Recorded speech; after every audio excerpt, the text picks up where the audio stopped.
नमस्कार दोस्तों, मैं राहुल नेगी सक्षम एकेडमी के YouTube चैनल पे आपका स्वागत और अभिनंदन करता हूं। तो ये 2-3 दिन बचते हैं। इन दिनों में हम कुछ स्टैटिक जीके, जो कि आयोग हमारा अधीनस्थ चयन आयोग है, स्टैटिक जीके पे ज़्यादा फोकस करता है, तो क्यों ना इस 2-3 दिन में थोड़ा बहुत छोटी छोटी वीडियो बना के आप लोगों के लिए मैं ले आऊँ। इसी कोशिश में मैं आज पहली वीडियो आपके लिए स्टैटिक जीके की लेके आया हूँ, जो कि हमारा मेनली टॉपिक होगा उत्तराखंड क्षेत्र से एकमात्र शख्सियत जिन्हें भारत रत्न सबसे बड़ा सम्मान है देश का।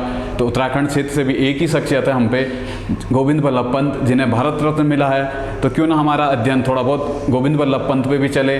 तो आज मैं जो टॉपिक लेकर आया हूँ गोविंद बल्लभ पंत, तो इस टॉपिक में हम देखेंगे कि गोविंद बल्लभ पंत का व्यक्तित्व, उनका राजनीतिक कैरियर, उन्होंने उत्तराखंड क्षेत्र के लिए क्या क्या कार्य किए, इस बारे में थोड़ा बहुत हम चर्चा कर लेते हैं। तो चलिए यूके त्रिपुरा SSC पैटर्न पे जो फैक्ट बनेंगे हमें गोविंद बल्लभ पंत पे, उन बातों पे थोड़ा बहुत चर्चा कर लेते हैं। तो आइए, हमारा आज का टॉपिक है गोविंद बल्लभ पंत।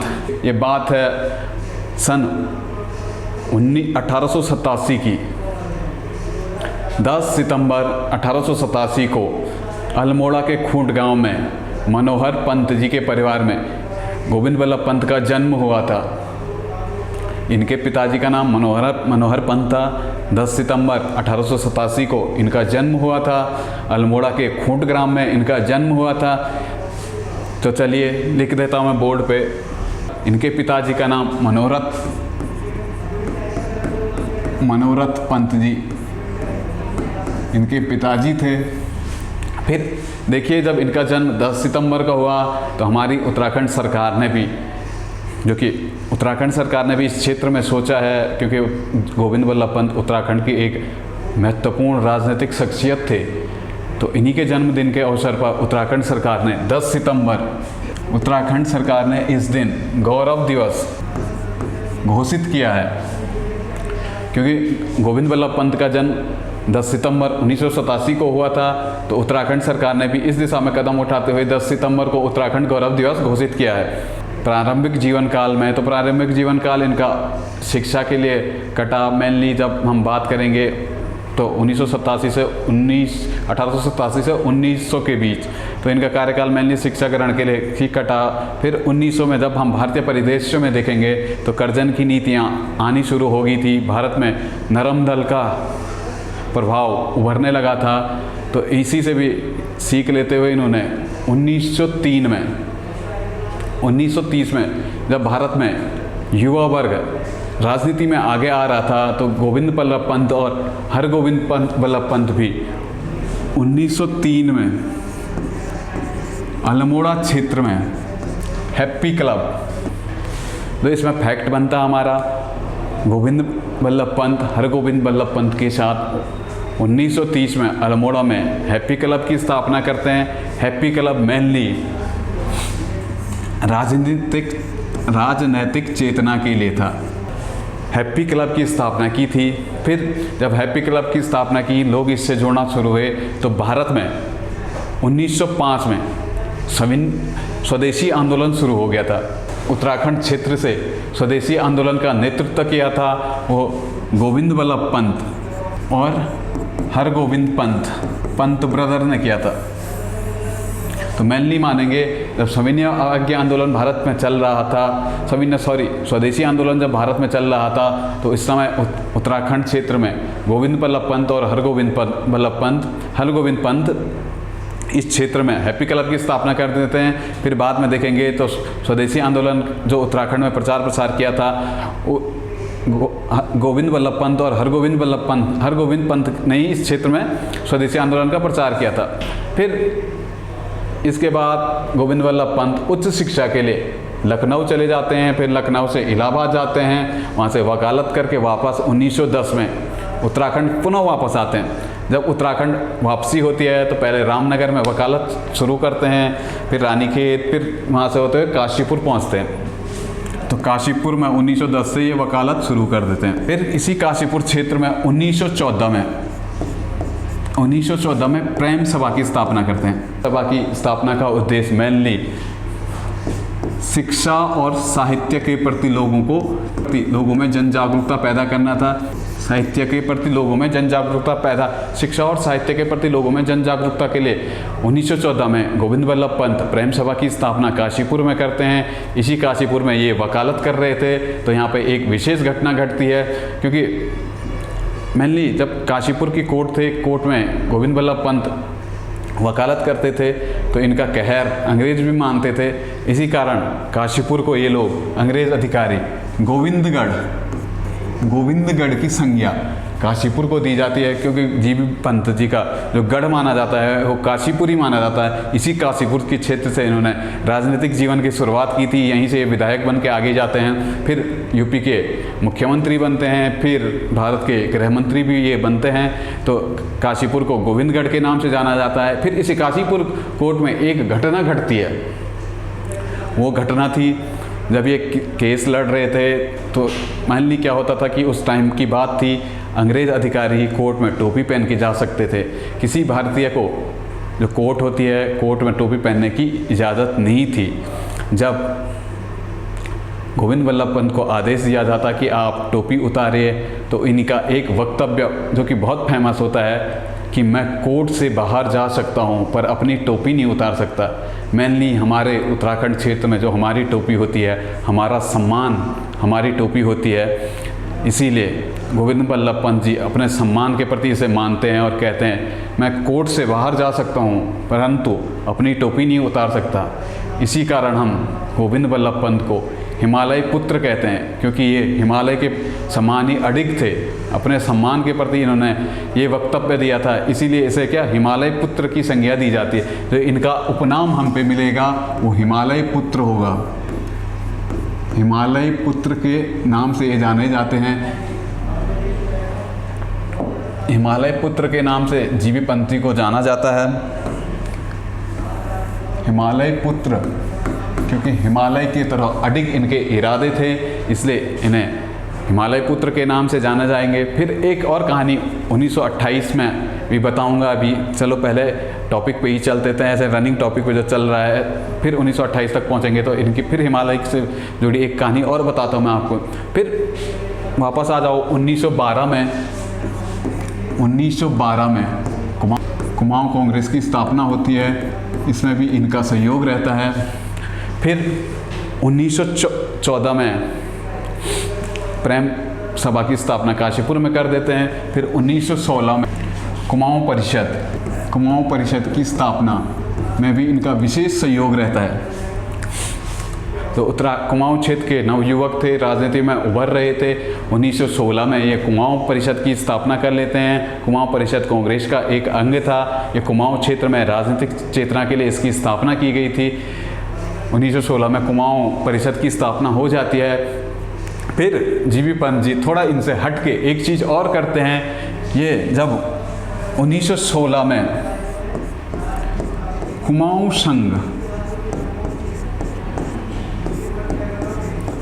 संघ की स्थापना करते हैं। मेनली जो था कुमाऊं संघ की स्थापना का उद्देश्य इनका था, जो स्थानीय जनता थी इनके लिए वन में हकों की लड़ाई के लिए कुमाऊं संघ की स्थापना करते हैं। वन आंदोलनों के प्रति लोगों को जागरूकता के लिए कुमाऊं संघ की स्थापना गोविंद वल्लभ पंत जी 1916 में करते हैं। इसी वन से रिलेटेड इनकी एक और फेमस बुक भी आती है, जो इनकी बुक थी फॉरेस्ट प्रॉब्लम ऑफ कुमाऊं। जो इनकी बुक आएगी फॉरेस्ट प्रॉब्लम ऑफ कुमाऊं। एक फेमस बुक आती है गोविंद वल्लभ पंत की फॉरेस्ट प्रॉब्लम ऑफ कुमाऊं के नाम से। तो चलते हैं 1916 में ये दृश्य हमने देखा था। अब आते हैं हम 1920 में असहयोग आंदोलन। भारतीय परिवेश में गांधी जी ने असहयोग आंदोलन शुरू कर दिया था। गांधी जी इसमें आह्वान करते हैं भारत क्षेत्र के युवाओं को कि आप आइए, आंदोलन से जुड़िए, भारत को स्वतंत्र करने के लिए आप इस आंदोलन से जुड़े। तो जीबी पंत जी भी उनका आह्वान स्वीकार करते हैं और 1921 में याद रखिएगा असहयोग आंदोलन से जीबी पंत जी जुड़ते हैं। और माना जाता है कि 1921 से गोविंद वल्लभ पंत जी का राजनीतिक करियर यहीं से शुरू होता है, जब ये असहयोग आंदोलन से जुड़ते हैं। तो 1921 में एक और महत्वपूर्ण घटना उत्तराखंड क्षेत्र में और घटती है। इस 1921 में क्या होता है कि 13-14 जनवरी को मकर संक्रांति के दिन बागेश्वर में सरयू नदी में कुली बेगार के रजिस्टर बहाए गए थे। बद्रीदत्त पांडे, चिरंजी लाल, इनके नेतृत्व में यह आंदोलन चलता और कुमाऊं क्षेत्र से कुली बेगार आंदोलन खत्म हो जाता है। फिर 1921 में कुमाऊं कमिश्नरी से सदस्यों को प्रांतीय काउंसिलिंग में भेजने का प्रस्ताव भी मिलता है। इसी प्रस्ताव में जब 1921 में चुनाव होते हैं तो सारे लोग निर्विरोध चुन के जाते हैं। मेनली इस 1921 में यहाँ उत्तराखंड क्षेत्र में 3 सीटें थी, गढ़वाल, नैनीताल, अल्मोड़ा। तीनों जगह जब चुनाव होते हैं तो निर्विरोध लोग चुन के आते हैं। गढ़वाल सीट से जोत सिंह नेगी, नैनीताल से नारायण दत्त छिम्वाल जी और अल्मोड़ा से कुंवर आनंद सिंह जी निर्विरोध चुन के आते हैं। फिर 1923 में जब चुनाव होते हैं तो पहली बार निर्वाचित लोग जाते हैं। नैनीताल से गोविंद बल्लभ पंत जी इसमें निर्वाचित होते हैं। स्वराज दल के टिकट पे 1923 में जब गोविंद बल्लभ पंत जी इसमें निर्वाचित होते हैं तो यही 1924 में 1923 ही में कुली बेगार प्रस्ताव को प्रांतीय काउंसिलिंग में पास करवाते हैं। जो कुली बेगार प्रस्ताव था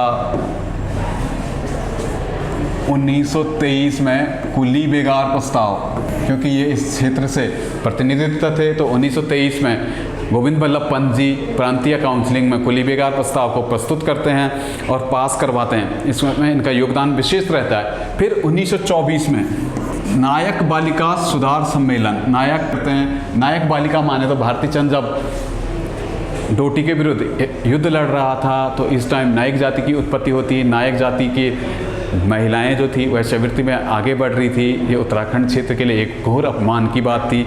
इसी समस्या को दूर करने के लिए 1924 में नायक बालिका सम्मेलन होता है जो कि जीबी पंत की अध्यक्षता में चलता है, जिसका फल 1929 में निकलता है।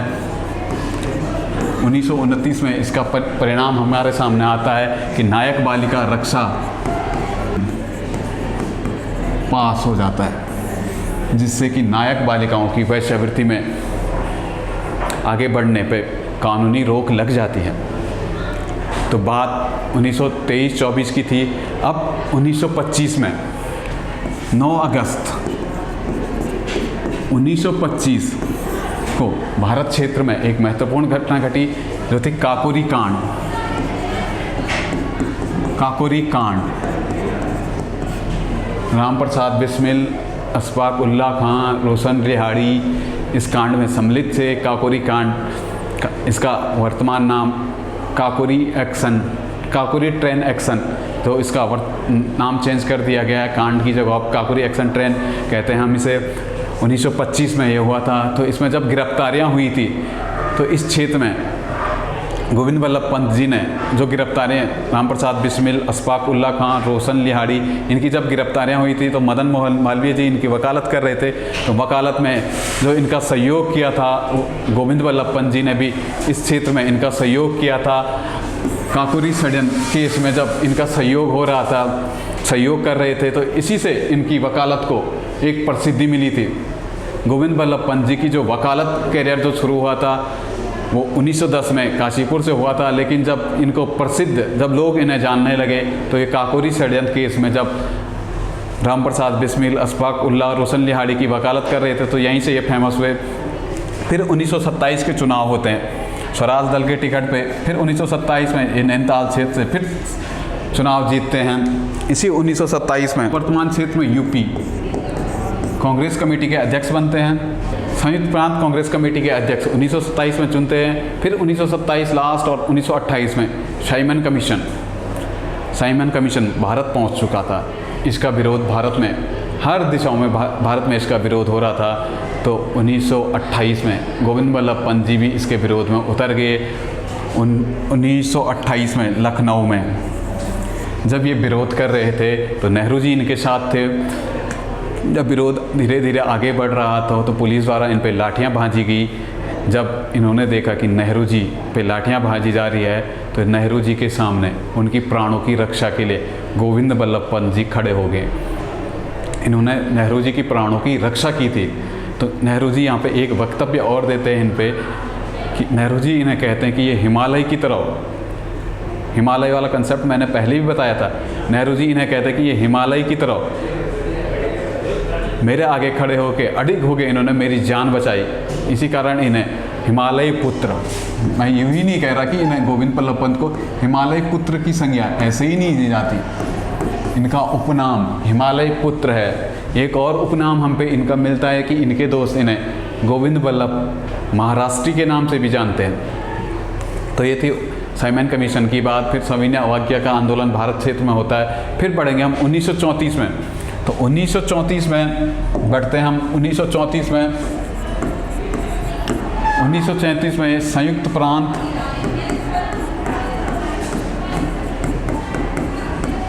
संसदीय बोर्ड के अध्यक्ष चुने जाते हैं। 1934 में ये संयुक्त प्रांत संसदीय बोर्ड के अध्यक्ष चुने जाते हैं। फिर जब 1935 का भारत परिषद अधिनियम आता है तो राज्यों में चुनाव होते हैं। तो 1937 में तो प्रांत में जो पहला मंत्रिमंडल बैठता है, इन्हीं के नेतृत्व में पहले मंत्रिमंडल का गठन होता है। 1937 में संयुक्त प्रांत उत्तर प्रदेश में जो पहला मंत्रिमंडल का गठन करते हैं, तो इन्हीं के नेतृत्व में इस मंत्रिमंडल का गठन होता है। एक बात इसमें और सामने आती है कि जो संयुक्त प्रांत के पहले मुख्यमंत्री बनते हैं जीबी पंत जी ही बनते हैं 1937 में। 1937 में जीबी पंत जी के नेतृत्व में संयुक्त प्रांत वर्तमान उत्तर प्रदेश में सरकार का गठन होता है। फिर 1942 में जाते हैं। भारत के परिवेश में देखें तो हम भारत छोड़ो आंदोलन प्रारंभ हो चुका था। जब भारत छोड़ो आंदोलन प्रारंभ हो चुका था तो गोविंद बल्लभ पंत भी अपना बैग पैक करते हुए यहाँ से मुंबई पहुँच चुके थे, क्योंकि वर्धा में मीटिंग होनी थी। तो इसी मुंबई से इन्हें गिरफ्तार कर लिया गया 1942 में। 1942 में मुंबई से इनकी गिरफ्तारी होती है और इन्हें अहमदनगर जेल, जब भारत छोड़ो आंदोलन चरम पे था तो इन्हें अहमदनगर जेल में बंद कर लिया गया। और 1945 में ये रिहा होते हैं अहमदनगर जेल से। उस बीच ये अहमदनगर जेल में रहते हैं। फिर 1946 में यूपी से प्रथम निर्वाचित सरकार का गठन करते हैं। पहले उत्तर प्रदेश के पहले निर्वाचित मुख्यमंत्री बनते हैं। 1946 के जो चुनाव होते हैं तो उसमें भी ये यूपी क्षेत्र से संयुक्त प्रांत क्षेत्र से जीत कर आते हैं। तो इन्हीं के नेतृत्व में मंत्रिमंडल का गठन होता है। ये यूपी के मुख्यमंत्री बने रहते हैं। 1954 तक ये इस पद तक रहते हैं। फिर 1947 की बात आती है। तो 1947 में हिंदू मुस्लिम सांप्रदायिक दंगे भड़क रहे थे भारत में। पाकिस्तान की मांग लगातार बढ़ती जा रही थी। तो क्या होता कि 1947 में जो विभाजन समिति की बैठक होती है 1947 दिल्ली में, तो जो विभाजन समिति की बैठक होती है इसकी अध्यक्षता भी जीबी पंत ही करते हैं। 1954 में जब ये मुख्यमंत्री पद छोड़ते हैं, 1955 में गृह मंत्री, बहुत बड़ा पद होता है गृह मंत्री का अपने आप में, तो ये हमारे देश के गृह मंत्री बनते हैं 1955 में। अब 1957 की बात करते हैं। 1957 में उत्तराखंड क्षेत्र के लिए एक विशेष महत्व रखता है, क्योंकि अभी तक इस क्षेत्र में केवल गोविंद बल्लभ पंत को ही भारत रत्न मिला है। बात है 26 जनवरी 1957। उत्तराखंड के गोविंद बल्लभ पंत को भारत रत्न सम्मान से सम्मानित किया गया था 1957 में। उत्तराखंड के एकमात्र शख्सियत हैं जिन्हें भारत रत्न सम्मान से सम्मानित किया गया। इसी 1957 की बात करूं मैं तो इन्हीं के नेतृत्व में संसदीय भाषा समिति का गठन 1957 में होता है। इसी को हम जीबी पंत समिति के नाम से भी जानते हैं। 7 मार्च 1961 की है। इसी दिन गोविंद बल्लभ पंत जी की मृत्यु हो जाती है। तो ये था इनका व्यक्तित्व जीवन। अब थोड़ा इसमें और चर्चा हम कर लेते हैं। 1960 में 17 नवंबर 1960 को गोविंद बल्लभ पंत कृषि विश्वविद्यालय की स्थापना हो जाती है। लेकिन इनका नाम इसका नाम गोविंद बल्लभ पंत नहीं था। तो 1972 में इन्हीं को सम्मान देते हुए 1972 में कृषि विश्वविद्यालय का नाम कृषि इन्हीं के नाम पे रखा गया। फिर देखेंगे हम तो घुड़दौड़ी पौड़ी में इंजीनियरिंग कॉलेज है। 89 में इसकी स्थापना हुई। इसका नामकरण भी इन्हीं के नाम पे रखा गया है। दो चीज़ें हम पे आती है, घुड़दौड़ी इंजीनियरिंग कॉलेज जीबी पंत के नाम पे इनका नामकरण किया गया है। फिर कृषि विश्वविद्यालय जो 1960 में स्थापित हुआ था, 1972 में इसका नाम गोविंद बल्लभ पंत जी के सम्मान में जीबी पंत रखा गया। फिर हम पे आता है इनके नाम पे एक संग्रहालय अल्मोड़ा पे हम पे मिलता है, जीबी पंत संग्रहालय जो अल्मोड़ा में है, इसी का ये जीबी पंत संग्रहालय है। फिर जीबी पंत के नाम पे उच्च स्तरीय प्राणी उद्यान संस्थान 1995 में। बेसिकली इसमें भी थोड़ा बहुत डाउट है, कहते हैं कि 1984 में इसकी स्थापना हो गई थी, 1995 में टूरिस्टों के लिए खोला गया था, लेकिन हमें ज़्यादातर बुकों में 1995 इसका आंसर मिलता है। तो हम 1995 को ही लेके चलेंगे। कभी अगर 1995 ऑप्शन में ना दिखे तो 1984 आप मार सकते हो। तो जीबी पंत उच्च स्तरीय प्राणी उद्यान संस्थान 1995 में नैनीताल में स्थापित हो चुका था। जीबी पंत हिमालयी पर्यावरणीय व सतत विकास संस्थान 1988 में इसकी स्थापना कटारमल में हो जाती है। ये था उत्तराखंड क्षेत्र में जीबी पंत से जुड़े हुए फैक्ट। फिर इन्हीं के नाम पे भारत में सबसे बड़ा कृत्रिम जलाशय है गोविंद जलाशय। यहीं से रिहंद नदी पे है, रिहंद नहर निकलती है।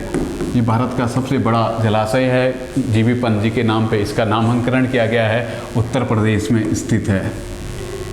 ये थी गोविंद बल्लभ पंत से जुड़ी हुई बातें। इन्हीं के नाम पे यूपी में इसी को जलाशय बोले या गोविंद सागर नाम मिलता है, तो इसका ऑफिशियल वो मिलता है गोविंद सागर। यूपी में पड़ता है, सोनभद्र के पास स्थित है, भारत की सबसे बड़ी कृत्रिम झील है। फिर उत्तराखंड क्षेत्र में गोविंद वन्य जीव विहार और गोविंद पशु विहार और गोविंद नेशनल पार्क इन्हीं के नाम पर इसका नामांकन किया गया है। तो चलिए, ये थी गोविंद बल्लभ पंत से संबंधित जानकारियाँ। सॉरी, एक चीज़ और मिस कर रहा हूँ मैं। 1930 में भारत में संविलियन अवज्ञा आंदोलन हुआ, तो कुमाऊँ के नैनीताल से इन्होंने इसका नेतृत्व किया था। तो चलिए, हाँ, जो स्टैटिक जीके में हमारा था गोविंद बल्लभ पंत से जो जुड़े हुए मैंने फैक्ट आपको बताए हैं, ये इन्हीं को यहीं पे ख़त्म करते हैं। उम्मीद करता हूँ कि आपने इससे नोट्स बनाए होंगे और आने वाले एग्ज़ाम में जो भी गोविंद बल्लभ पंत से फैक्ट बनेंगे, आप एक फैक्ट नहीं छोड़ेंगे। आप अच्छा पढ़िए, यही हम उम्मीद करते हैं। धन्यवाद।